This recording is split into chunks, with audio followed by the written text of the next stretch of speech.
Introduction. Sam is sad. 2 wheels of his toy bus have come off.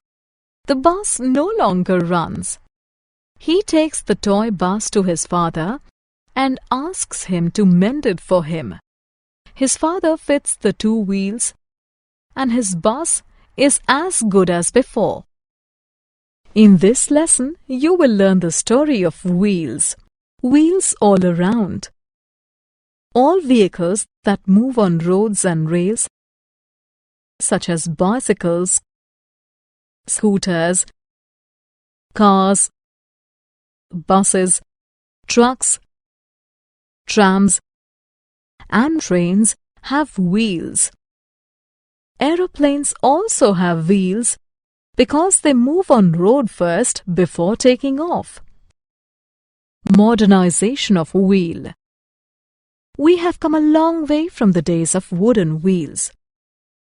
We now use steel, iron, and rubber to make wheels. Such wheels are strong. They last long. Wheels have made transportation easy. Therefore, wheels are our friends.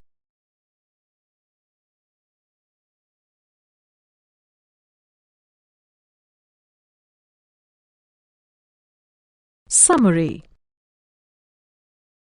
Let us summarize what we have learned. Wheels are round in shape. They roll easily because of their round shape. Wheels are used in vehicles to carry people and goods from one place to another.